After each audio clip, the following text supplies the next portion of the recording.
Right, Si, I always thought of you as someone who had an unusual background in the sense that you started working in above the line advertising and then moved into the agora world. But it turns out the backstory is more interesting and involves the Armani of the tyres world. You were just telling me the story off microphone while Glenn ran to Argos. Thank goodness I have not got diabetes anymore. It was impressive. Welcome to The Fix. Sit down with copywriting experts Nick O'Connor and Glenn Fisher as they review, discuss and improve real-world copy sent in by you. This is The Fix.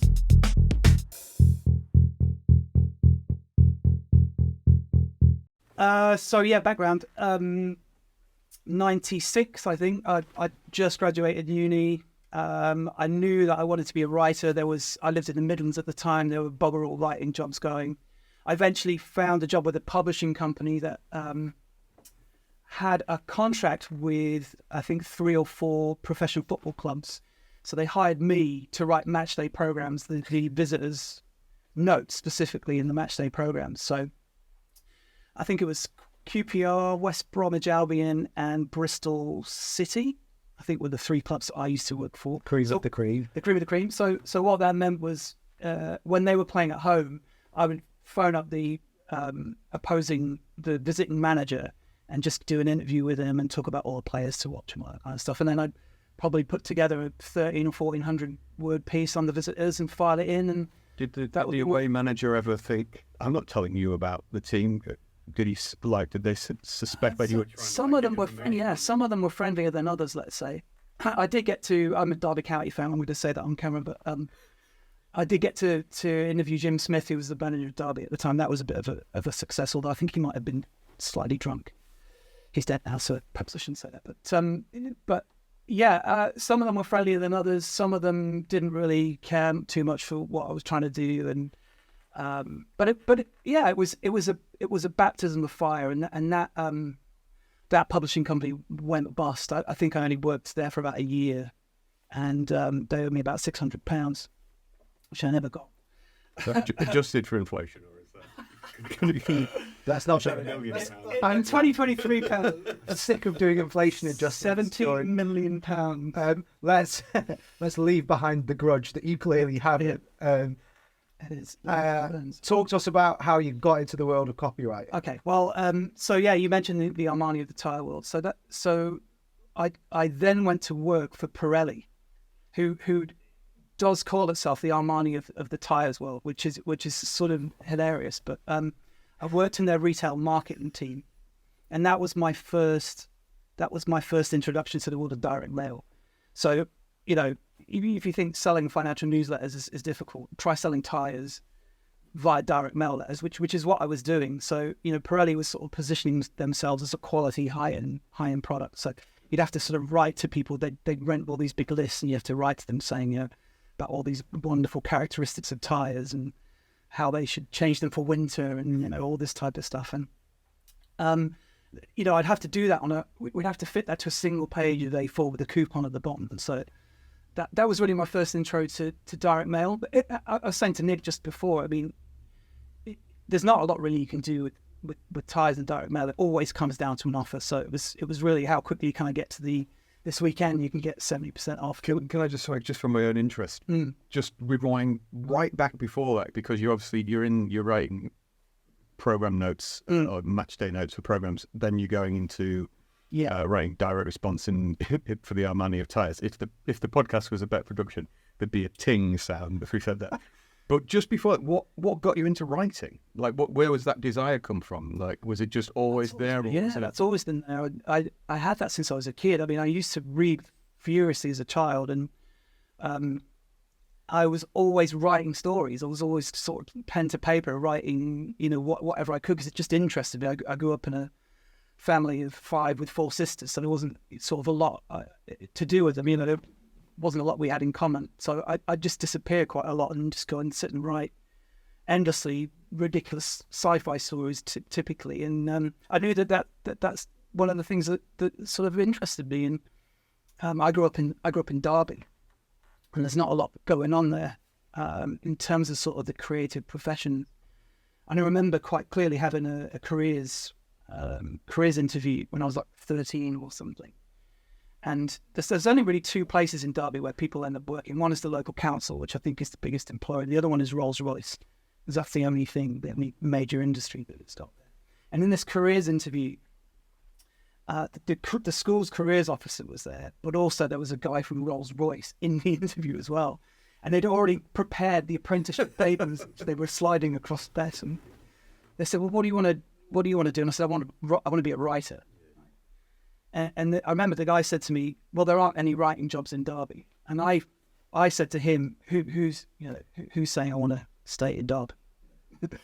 and I said, "You can give me the forms anyway." And I took them away, but they just ended up in the trash. And I just thought, I just had a sort of bigger idea for what. That's no disrespect to anyone who ends up in those professions. They're very worthy professions, and people that kind of do that stuff are more manly men than me. But I just knew that I wasn't sort of interested, and I knew that I had sort of different ideas about what I wanted. There's also something, without being too philosophical, to a certain sort of person being given two options like that.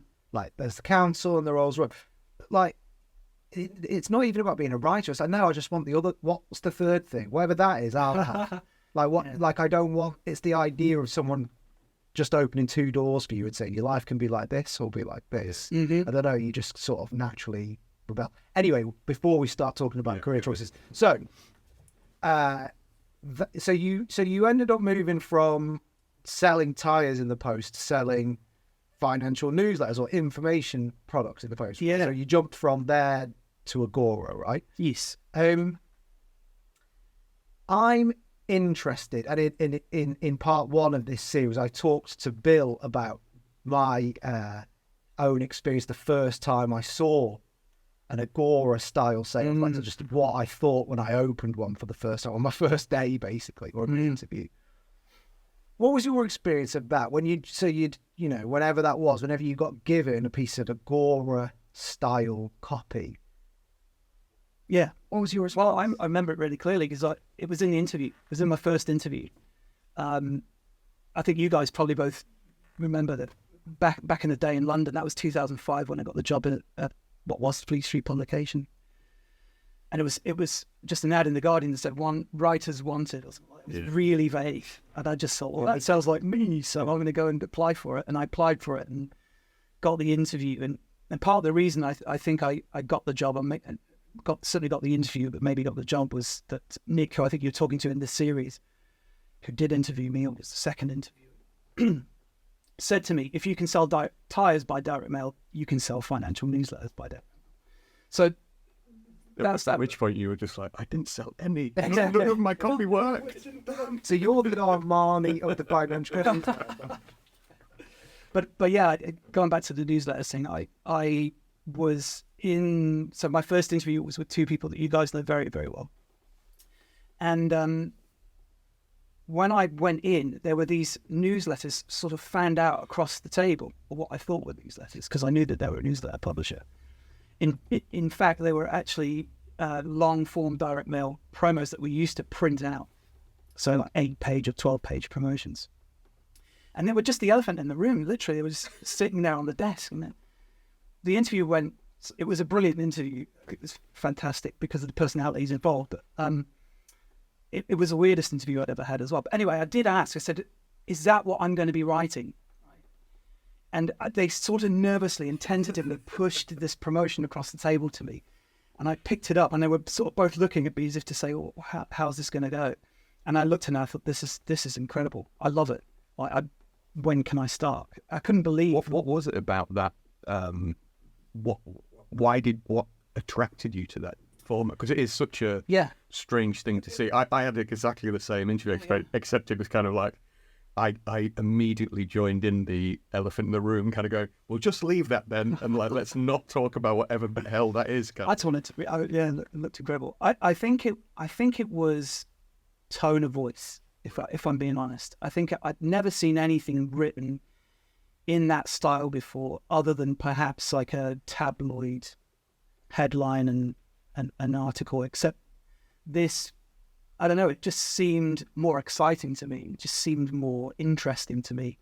It the headlines were, I don't even know if we write headlines like that anymore, but they were just weird and fabulous and just outlandish and strange and attention grabbing. And, I thought, if I can get to write this kind of stuff every day and get paid for it, that would just be incredible. And I said to one of the guys interviewing me, do you normally get this kind of reaction? And he said, no, people recoil when we show them. That's why we don't show them until the end of the interview, because they sort of recoil, they sit back and they go, oh, right. And there's a sort of realization that comes over their face, and then that's not the type that person's going to do well. Do you know what? I don't think I definitely liked the look of them, but for very different reasons. I remember thinking, well, it's all words.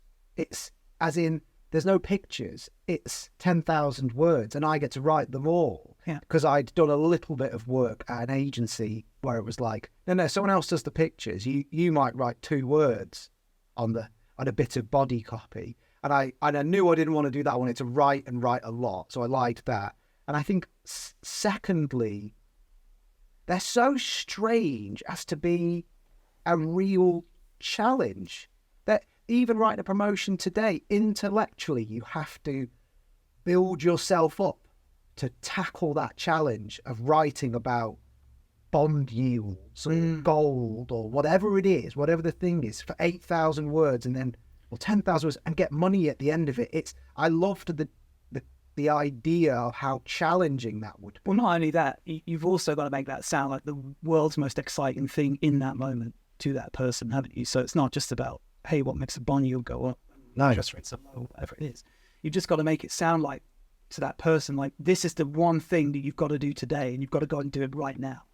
And by the end of it, you're gonna want it so badly that you're gonna be scrambling to try and find your wallet to give me the £300 or whatever it is for the subscription. That's the real challenge, because and I think that's why Agora is so unique, or certainly was, when we were starting out, in that it does take those fairly obscure and sometimes quite esoteric ideas and turns them into just something so exciting and so urgent and so beneficial, I guess, to reader. It's just that was the big attraction for me. Like you, I think the opportunity to write at length was great, and definitely something I wanted to do, because I had done some agency work as well up to that point where, like you thinking conceptually all the time, and you just think, okay, that's the headline, that's a 50-word tagline, that's a little bit of body copy. There's no call to action because it's maybe a sort of brand piece or whatever. But I like the direct response world. I like the fact that you can just say all this stuff and then ask someone for money. It's quite honest to a large extent, and it's immediate. You get to find out straight away. If that piece of writing that was in your head has moved someone sufficiently to part with their money and pay you for a subscription. So, yeah. I'm interested because both of you have come, when you were in that situation, I think it's Fedash you're talking about is the other person, Nick, who we're interviewing in the series. Nick, you, me, and then James Woodburn, you now work with. I think that's literally the interview, like that, between the three of us, that's all of the people that were in there. So it's a very small knit thing. I'm interested though, because you both came there and you come from writing jobs. You were in a kind of agency situation, so you'd had some experience of like that, and you've come from that world. Because I'd come out of a completely different world, it was like the first writing job for me. So when you could have told me I was writing anything, and I was just like, I just want to write, kind of thing. So I'm interested just as well. You mentioned about the personalities in that situation. You're there with Fedash and Nick. I had that same kind of, like it's Fedash and another chap who's similar in that mind and actually works with Nick. I'm interested in, we say it a lot when we talk about getting into the Agora style, into direct response copy and having all those elements, but that personality, there does seem to be similarities between the three of us, very different people. But if you look at that whole group of like successful agora copywriters across the world, there's always that kind of absolute bunch of weird. Weirdo, of course, is one way of describing that thing. But like, There's no other way of putting it. All lots of lovely people, but none of us are normal. Yeah. We've all got some part of our. but that's what I mean. Like, you were attracted in that moment. I can imagine like meeting those people for the first time, and I was like, what is going on here? Yes. What's your take on that? Like, now you've had the chance to ruminate over your career about being weird and being in that thing. What's your thoughts in that about the idea of copywriters maybe listening to this and thinking, I'd like to get into that world. I've got the talent, the skills, but actually, am I the person? Or like, it's that the personality element to that. What's your thoughts on that? I think curiosity plays a massive part in it, or it did for me. I think like you, I wanted to write, and I was just super curious about this world, which I knew nothing about. I knew nothing about investing, like less than nothing about the financial world. So that was a steep learning curve. But I was curious. I was curious to know what made people tick. But I also really wanted to work with these weird people. I just thought they're just, unlike I'd been in the corporate world. I wouldn't say I'd come from the corporate world, but I had experience in the corporate world, and it was horrible. I knew that wasn't for me. Meetings and hierarchies and structures and all that kind of stuff. And I just loved the fact that it was a completely flat structure and a total sort of idea meritocracy, if that's not too wanky to say. Just the fact that you could be sitting in a meeting with these people and you would sort of revere them, but then you might come up with something and everyone would look at you and go, I can't explain that a little bit better. Or like, that's a good, go with that, to have that sort of, I don't know, validation or reassurance just made you feel a bit more like, hey, I'm part of this and not on the outside. Without leading you, but you mentioned about like it being an idea meritocracy. How soon did you clock that it was about the ideas? And that's weird, because I think that's like between the lines, like we always say, it is about the ideas. The writing, you just write. Like, you either like writing or you don't, and you do it, you kind of can't. There's ways to technically improve that, but fundamentally that's it. It is the ability to work with ideas. How soon did you realize that? I think fairly soon. Yeah, I mean, maybe even straight away, because I think you're well, certainly when I first started out, I just read promos upon promos upon promos, and there is a formula, there is a style. I mean, we can get into sort of the intricacies of tone of voice, which I think is the real denominator of success. But there's definite style to doing it. And the key for me is, how do you take an idea from sort of the big nebulous cloud and put it into that formula and make it a piece of successful copy. So I knew pretty quickly that the formula part of it you could learn, and that you could hone. But it's really about finding the idea that makes people sort of tick and turns them on, and that's not easy. I mean, that's not easy to do, as we all know. But why don't we develop that? So I'm gonna fast forward us to today by quickly running through all your other accomplishments. So from how long have we got? So the potted history would be, you were in London for, I don't know how long, 5 years. 5 years. You then went down to Australia and worked in the Agora Australia office. You had a brief interlude as a freelancer, and then you went back in-house, and you're now, what's your job title? You're head of copy down there. Copy chief, yeah. Copy chief at Fat Tail You've Investment. skipped over. It wouldn't be fair to skip over the moment when he went back to Derby and got given the key to the city. Yeah, and toured Willy Wonka's Derby win. Me and Wayne Rooney. So, I mean, that's how you filled the time. But what I wanted to talk to you, so I'm gonna pay you a big compliment here, which is, I would say you are one of the only people in the industry I know of who your second name is used as an adjective. I think people will describe a promotion as Munton-esque, or people would ask as a compliment. If something was good, someone else might say, how would, it's Munton-esque, or how would Si do it? Or why don't you write it like Munton would? That's just reducing you down to Thanks. 30 second. But there aren't many people that you can say that about. There aren't many people you can say that about. And I think that's because you, one, are a great copywriter, but you also have a very distinctive style, I would say, or I can see when you've written something, when you have even things I've picked up from before I started at the company. I think, oh, this is Simon. I can see it's the way you would write. Yeah. So I guess I'm less interested in how that developed and more how you approach things now. So when somebody gives you something to sell, let's say it's a gold trading newsletter, for instance, talk us through your process, because I think by describing the process, we might approach describing the style without being able to actually read any copy of that. Well, thank you very much for that, for those very nice words. The approach. Well, so you're talking about a trading service, which we obviously in our industry would call a back end. Yeah, let's do. Yeah. So obviously, people watching may or may not know the difference between a front end or a back end. But the only reason I bring that up is because it is often very different, the approach I'll take to those things, because quite often the time on the back end to actually complete the campaign work is a lot more condensed. It's a lot shorter. Whereas a front end idea, maybe you've got a bit longer to develop the idea.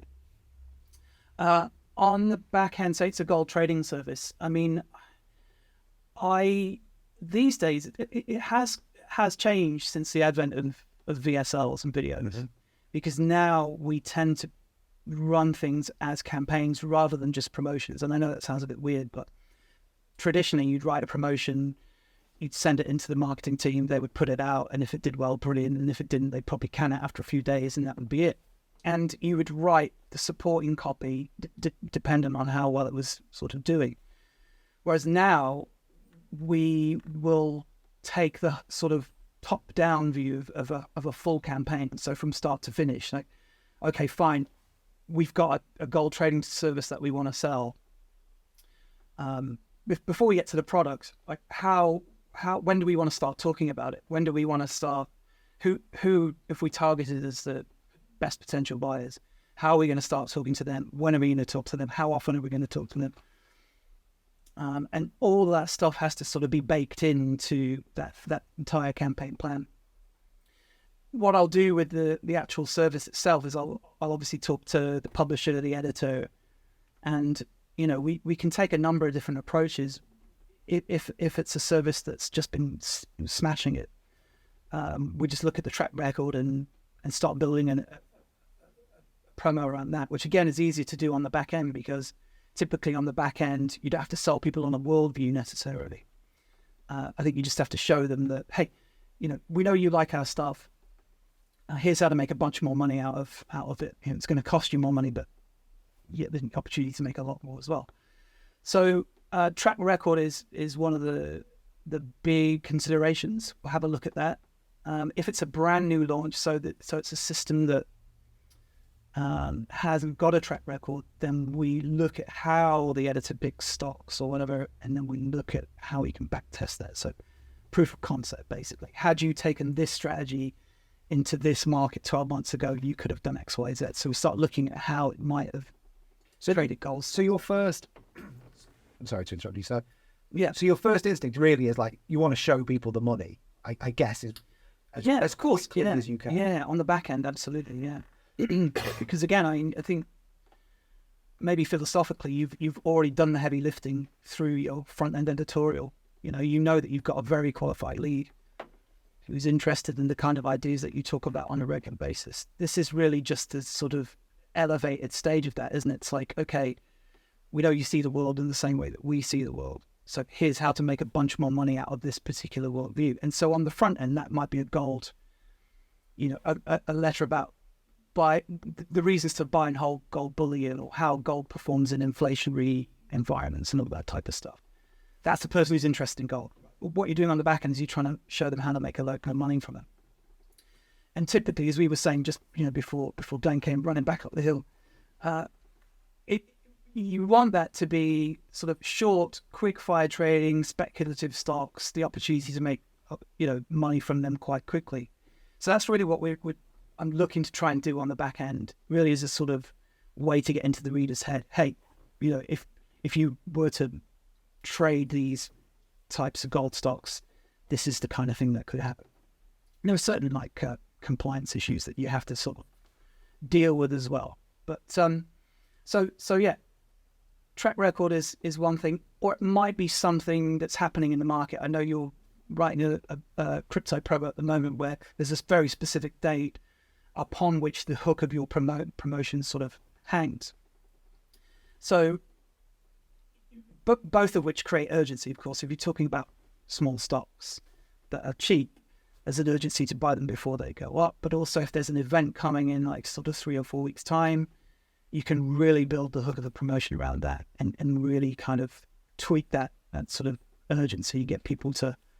Do you think because I think urgency is urgency is, it's a very misunderstood concept, because you see people apply urgency to their copy, certainly new writers, in the most horrific ways. Now, or just they use the word urgent in all caps, underlined and bolded, as if that, just saying the word at the beginning of a subject line. But you have, I think this actually goes back to tone of voice, which you alluded to earlier.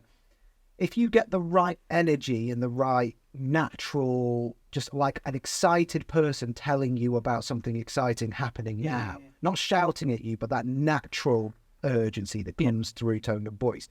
If you can get that right, you create urgency sort of in the air without having to say, look, you must do it by tomorrow.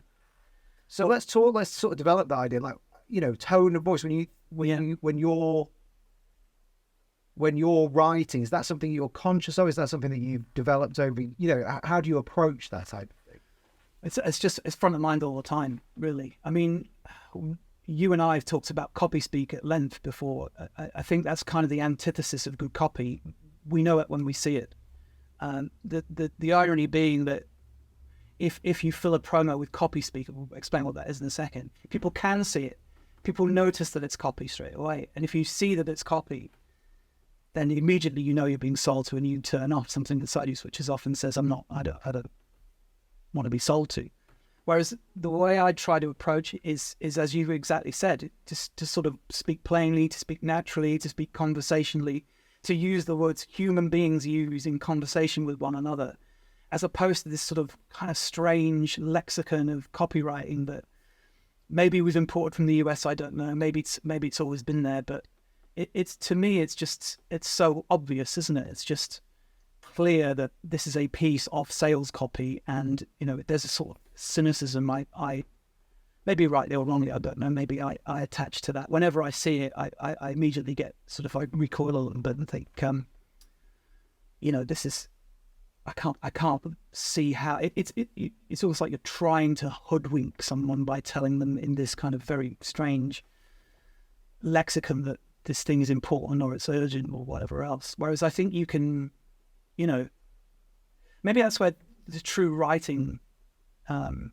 elements come in, where you can actually kind of feel your way through some copy, where you can talk about things in a sort of more natural way, and pace yourself a little bit better, rather than everything being urgent now with these short single sentence paragraphs all the way through, and everything's amazing and everything's incredible, and not sure if I'm explaining it as brilliantly as I possibly could, but I was just thinking, kind of alongside what Nick was saying, I was thinking about, like we say about the Munton style, but listening to what you were saying in the sense that your natural reaction was to go to the track record, to go to the proof, to figure out, and this is my interpretation of your approach, where I've seen it, it's like, oh yeah, do you want Munton? That's the thing.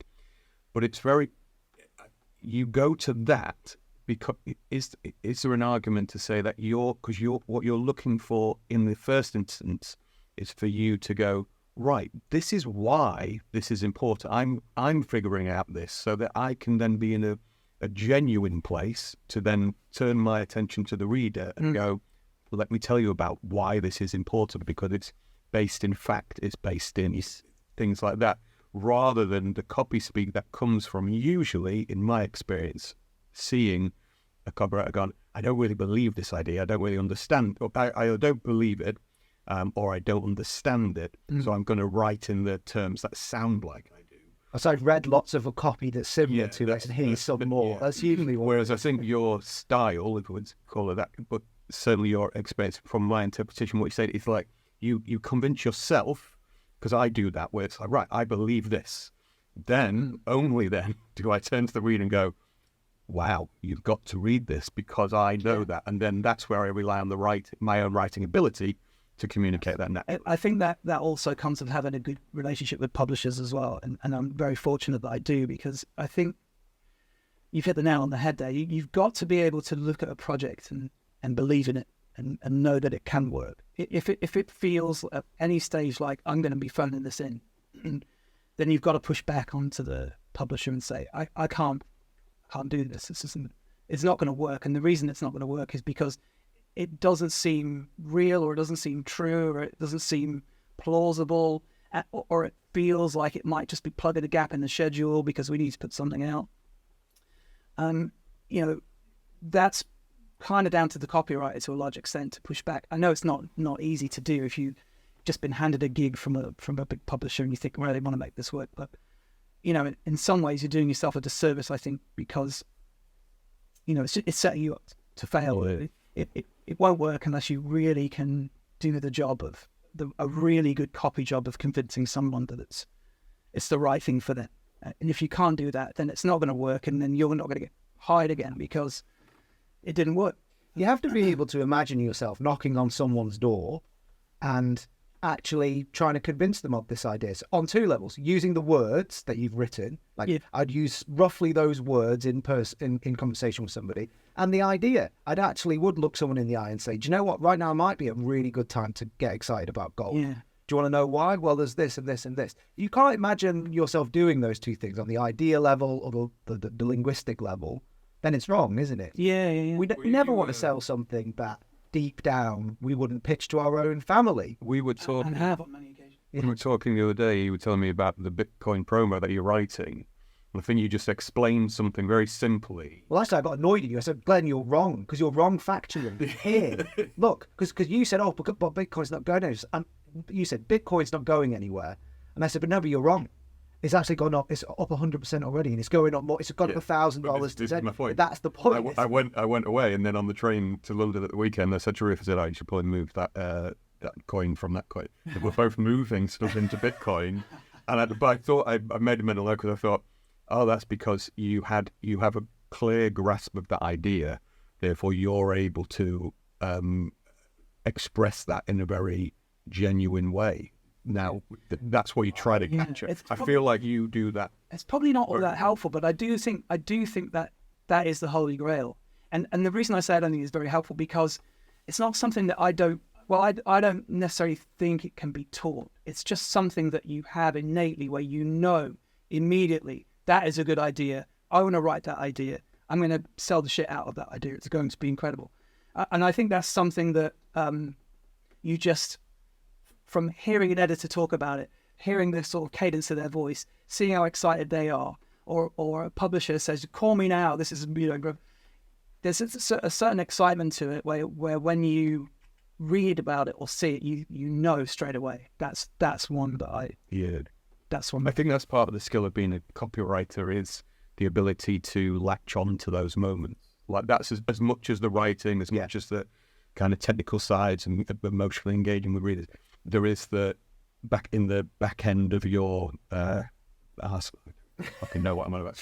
But is it in that kind of like when we turn back to the actual ideas and the raw material of what we're doing and what we've got, so it's being able to go, that guy's convinced about that. If that guy's convinced about it, I need to figure out how I can get as convinced as he has, or I can channel that through me, and you become that kind of receptor to that. It's actually something we're going to try and do in the in the financial bootcamp Live, doing. right? Yeah. Although I think this isn't necessarily exactly what we're talking about, but people talk a lot about the big idea, which isn't something that means quite the same thing on the back end as the front end. But I think the piece that people miss when they're learning to write copy is they don't know what a good idea is. They don't know how to spot it when they see it. They don't know what it smells like. And if you don't have that foundation, you can't ever really hope to have any repeatable success, because it doesn't matter how good at writing a headline you are.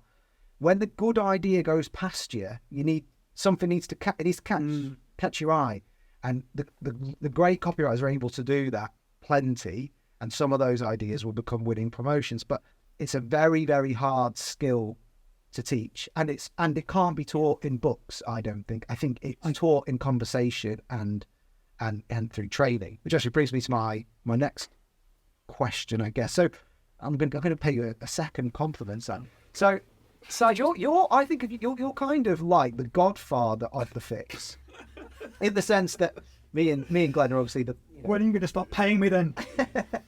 we're the parents of the fix, I guess. But lots of what we do in the fix was actually born out of the copywriting boot camps that you and I ran. We ran two in 2017, 2019, and we did a 2-week recruitment drive, effectively, where I said, come and help me hire people.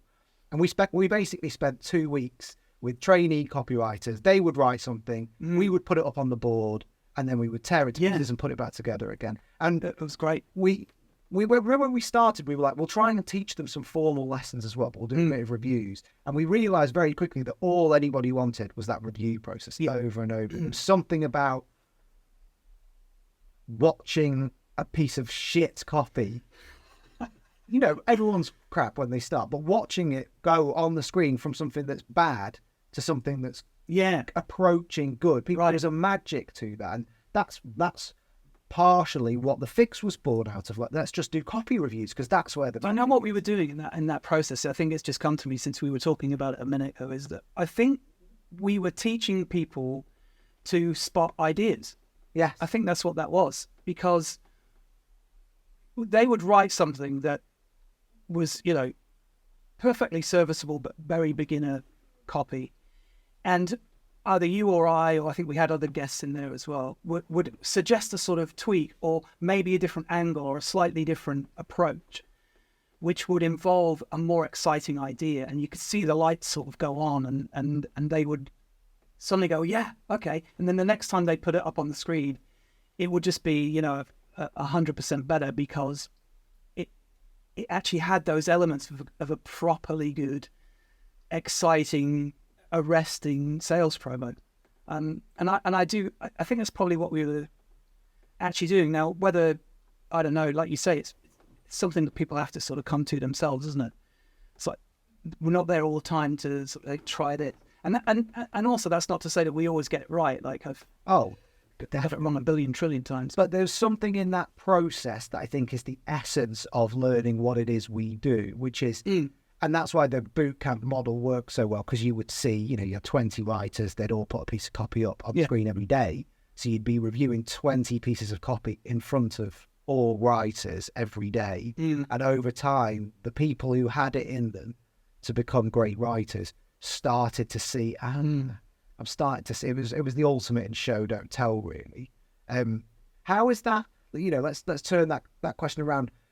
Beyond, getting into a room like that, what would your advice be to people who are trying, to make their first steps in the industry? Because there are a lot of people out there, and it's a perennial problem that we never have enough great writers in our businesses. Yeah. And yet there are thousands of people out there that want to work in these businesses, and yet we can't seem to onboard them or find the right people or upskill them, train them, whatever. So what's your advice to people in that company? I think be curious and also be tenacious. So, like, stick at it. Keep going.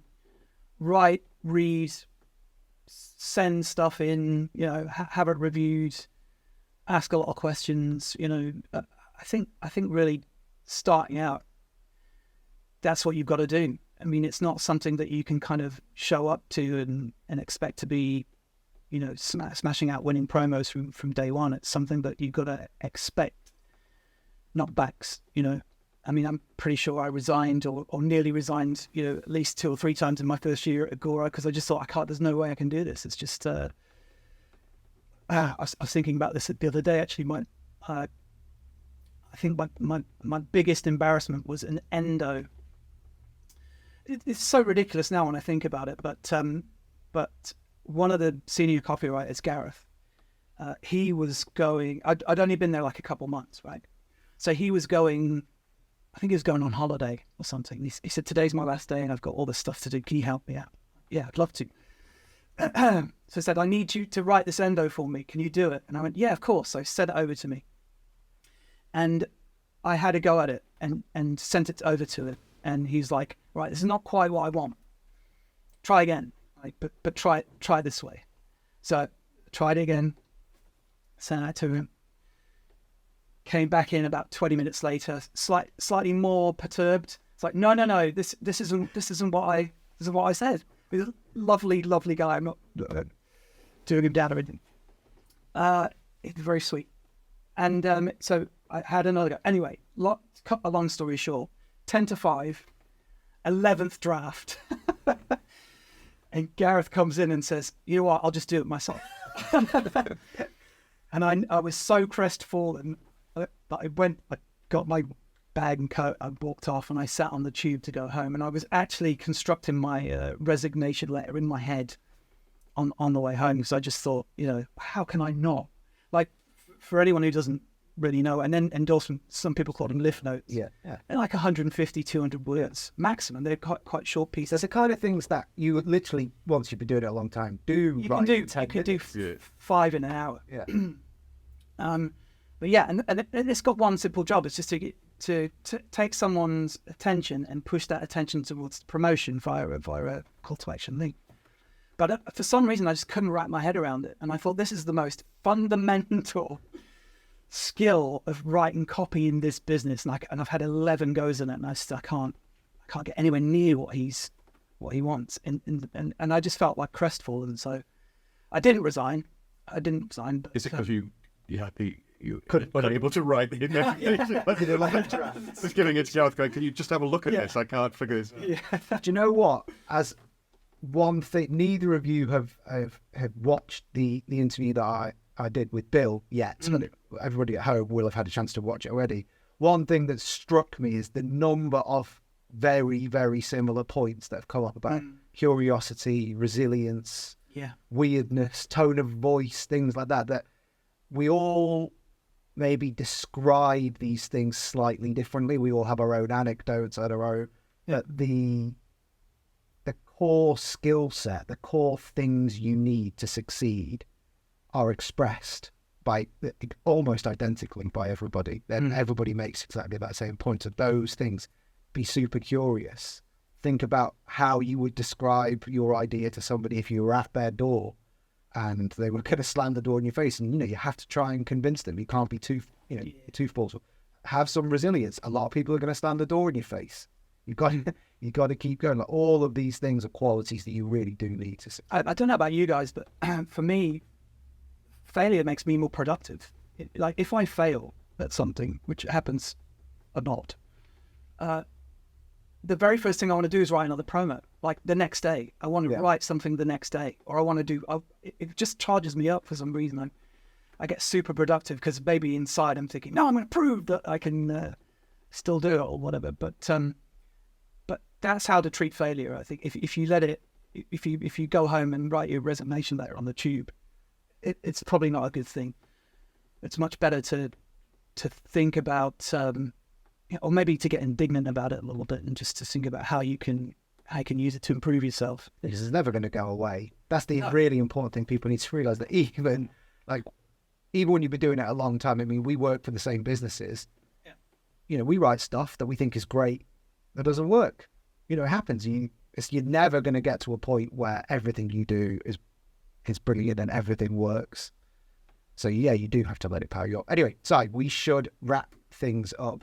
thank you very much for joining us. You're most welcome. I'm going to rope you into doing a few episodes next year. And of course, you're going to be at our financial copywriting bootcamp in I will be there. the godfather of the fix. Cheers, Si. Thank you very much. You're welcome. And we'll see everyone for part 3 tomorrow.